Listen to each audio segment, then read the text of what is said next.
और सबसे पहले बात नर्मदापुरम की, जहां के सिवनी मालवा तहसील में बहुचर्चित मॉब लिंचिंग मामले में अदालत ने बड़ा फैसला सुनाया है। कोर्ट ने 14 आरोपियों को आजीवन कारावास की सजा सुनाई है। करीब 4 साल पुराने इस मामले में गौ तस्करी के संदेह में भीड़ ने मारपीट की थी।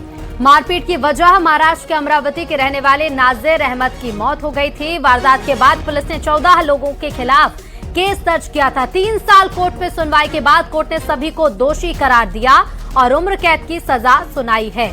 वहीं आरोपियों को कोर्ट से जेल भेज दिया गया है। हालांकि दोषियों के परिजन इस दौरान भावुक हो गए और वाहन के सामने लेट गए, लेकिन मौके पर मौजूद पुलिस कर्मियों ने हालात पर काबू पाया। शैलेंद्र कौरव, न्यूज़ 18 संवाददाता हमारे साथ जुड़ गए हैं इस पूरी खबर पर। शैलेंद्र, ये बहुचर्चित मॉब लिंचिंग मामला क्या आधार बना इस पूरे मामले में सजा का?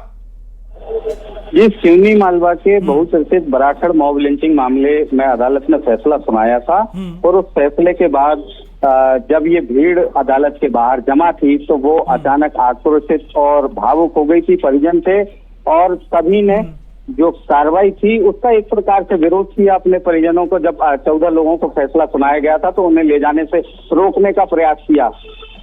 3 अगस्त 2022 का पूरा मामला है। सिवनी मालवा के बराखड़ में गौ तस्करी का मामला था और जो प्रकरण चल रहा था उसका फैसला आया था। तो फैसले के बाद ये पूरा मामला हुआ था, जिसके वीडियो सोशल मीडिया पर वायरल हो रहे हैं।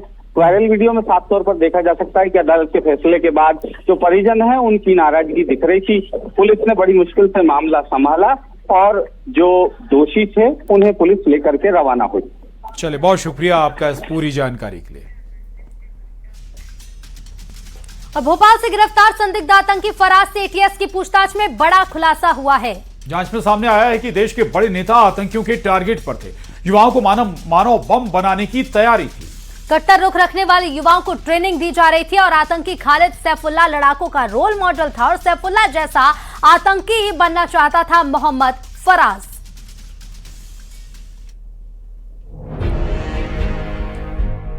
क्या आतंकियों के निशाने पर देश का दिल मध्य प्रदेश था? क्या शांति के टापू में अशांति फैलाने का मंसूबा तैयार हो रहा था? और क्या मध्य प्रदेश की धरती से देश में बड़ी आतंकी वारदात को अंजाम देने की साजिश रची जा रही थी? ये सवाल इसलिए क्योंकि भोपाल में एटीएस ने बड़ी कार्रवाई को अंजाम देते हुए एक संदिग्ध आतंकी फराज को गिरफ्तार किया है। भोपाल के काजी कैंप इलाके से दबोचे गए फराज पर देश विरोधी गतिविधियों में शामिल होने का आरोप है। संदिग्ध आतंकी फराज से एटीएस की पूछताछ में अब तक जो खुलासा हुआ है उसके मुताबिक मोहम्मद फराज पाकिस्तानी व्हाट्सएप ग्रुप से जुड़ा था। जांच में सामने आया है कि फराज एक पाकिस्तानी हैंडलर के संपर्क में था। फराज करीब 6 साल पहले नईम अब्दुल्ला के संपर्क में आया था और नईम अब्दुल्ला ने ही पाकिस्तानी हैंडलर से फराज की पहचान कराई थी। समय आने पर फराज को टारगेट किलिंग करने को बताया गया था। पीएफआई के मिशन 2047 के एजेंडे को लागू करना फराज का टारगेट था। पाकिस्तान में देश के बड़े नेताओं को टारगेट करने की मिलनी थी ट्रेनिंग के लिए अफगानिस्तान के रास्ते पाकिस्तान जाने की तैयारी थी। पाकिस्तानी आतंकी खालिद सैफुल्लाह था युवा लड़ाकों का रोल मॉडल। सैफुल्लाह जैसा आतंकी बनना चाहता था मोहम्मद फराज। ब्रेन वॉश करके युवाओं को मानव बम बनाना था मकसद। बीते दिनों मध्य प्रदेश की एटीएस को एक बहुत बड़ी सफलता मिली है। फराज नाम के संदिग्ध आतंकी को एटीएस ने गिरफ्तार किया है, जो सीधे पाकिस्तान हैंडलर के संपर्क में था और अपने नापाक इरादों को मध्य प्रदेश में और देश भर में अंजाम देने की फिराक में था। पाकिस्तानी व्हाट्सएप ग्रुप से जुड़ा हुआ था, जहां से हैंडलर उसे तमाम तरीके के दिशा निर्देश देने का काम लगातार कर रहा था और आने वाले समय में ये लोग टारगेट किलिंग की योजना बना रहे थे और इसी तरीके के अन्य लोगों को भी इन टेरर ग्रुप से जोड़ने का जो काम है वो लगातार किया जा रहा था। इनसे बड़ी संख्या में जिहादी साहित्य भी जो है वो बरामद किया गया है।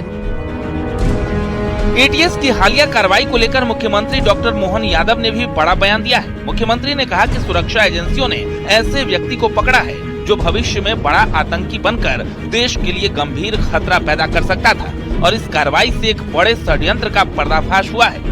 मुख्यमंत्री ने कहा कि प्रदेश की पुलिस और एटीएस पूरी तरह सक्षम है। देश विरोधी गतिविधियों और आतंक से जुड़े किसी भी तत्व को बख्शा नहीं जाएगा और सुरक्षा एजेंसियां लगातार सतर्कता के साथ काम कर रही हैं।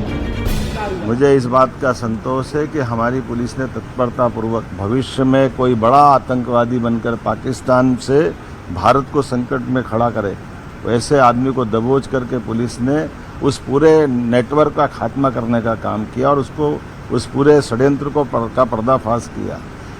जिहादी मानसिकता का बहुत बड़ा साहित्य भी पकड़ाया है और ऐसे कहीं भी कोई किसी भी बिल में ऐसे सपेले घुसे होंगे, उनको पकड़ने में हमारी पुलिस सक्षम है।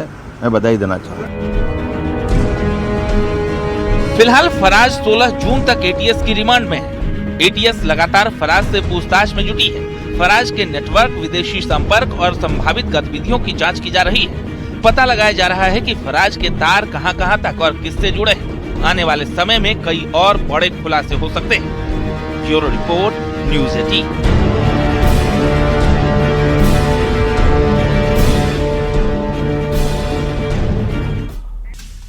पहले विधानसभा चुनाव में करारी हार, फिर पार्टी में टूट और बगावत के बाद ममता बनर्जी और उनके सांसद भतीजे अभिषेक बनर्जी की मुसीबत बढ़ती जा रही है। कोलकाता में पूर्व सीएम ममता बनर्जी के खिलाफ सांप्रदायिक टिप्पणी को लेकर एफआईआर दर्ज की गई है। कोलकाता के बिजनेसमैन की शिकायत पर ममता के खिलाफ कोलकाता के हाई स्ट्रीट थाने में केस दर्ज हुआ है।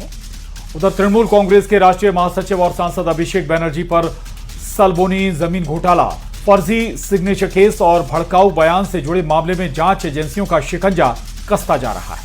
सलबोनी जमीन घोटाला मामले में पुलिस ने कोलकाता में आज अभिषेक बनर्जी के घर छापा मारा, तो वहीं फर्जी हस्ताक्षर मामले में करीब 6 घंटे की लंबी पूछताछ के बाद अब सीआईडी ने एक और मामले में नोटिस जारी किया है। इस बार चुनाव प्रचार के दौरान दिए गए कथित भड़काऊ बयान को लेकर अभिषेक बनर्जी को पूछताछ के लिए तलब किया गया। जानकारी के मुताबिक सीआईडी की टीम कोलकाता स्थित उनके आवास पहुंची और अधिकारियों के आधिकारिक रूप से नोटिस सौंपा।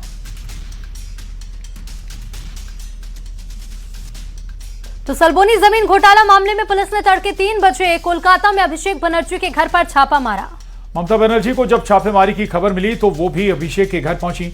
पुलिस ने पैरामिलिट्री फोर्स की सुरक्षा में ये ऑपरेशन चलाया। जमीन घोटाले के सिलसिले में गिरफ्तार किए गए मेदिनीपुर के पूर्व विधायक और जिला पार्टी अध्यक्ष सुजॉय हाजरा से पूछताछ के बाद सालबोनी पुलिस अभिषेक बनर्जी के घर पहुंची।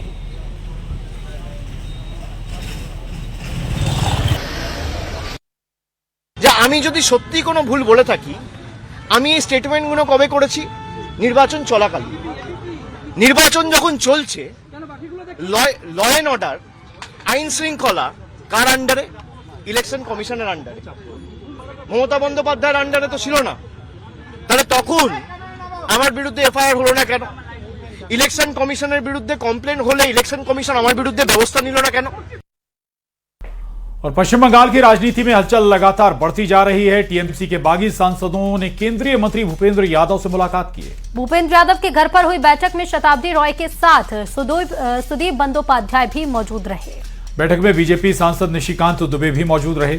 रविवार को टीएमसी के 19 बागी सांसदों की बैठक होनी है, जिसमें आगे की रणनीति पर चर्चा की जाएगी। दरअसल टीएमसी के बागी सांसदों ने लोकसभा अध्यक्ष ओम बिरला को चिट्ठी भेजकर अलग संसदीय गुट के तौर पर मान्यता देने की मांग की है, जिस पर लोकसभा स्पीकर ने उन्हें 15 जून यानी सोमवार को मिलने बुलाया है।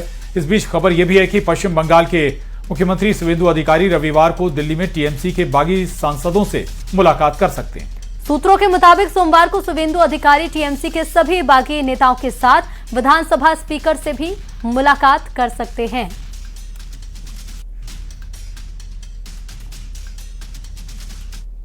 सारे एमपी जाएंगे, कल सारे एमपी दिल्ली आएगा। अच्छा। रविवार को सीएम को साथ दिल्ली के बैठक होगा सब एमपी को, और मंडे को हम जाएंगे। कल जो कल्याण बनर्जी ने स्पीच दिया है ममता बनर्जी अभिषेक के विरोध में, हो सकता है वो भी आ जाएगा। हाँ, तो हम पहले बोला जो हम रियल टीएमसी का गुट बनाया और हमारा पास ज्यादा से ज्यादा संख्या में एमपी है और हमको ये मान्यता स्पीकर को देना। ये कौन लोग क्या किए हैं वो लोग बोल पाएंगे। मैं और संदीपन पहले मैं बोला था कि हम दोनों के लिए मैं बोल सकता हूं, अभी नाम नहीं बोलूंगा। हमारा जो 64 एमएलए है हम दोनों को मिलाकर इन लोगों के लिए बोल सकता हूं। अब जो एमपी लोग हैं, मैं तृणमूल कांग्रेस में आपने अभिषेक बनर्जी का जिक्र किया, चाहे और लोगों का जिक्र किया, इनमें से कोई मेरा नेता नहीं है। ये सब हमारे कलीग्स रहे हैं, बहुत सारे मुझसे जूनियर हैं और बहुत सारे लोग ऐसे हैं जो अभी नए नए आए हैं। तो इनमें से कोई मेरा नेता नहीं है। मेरा नेता सिर्फ एक है, नेता या नेता।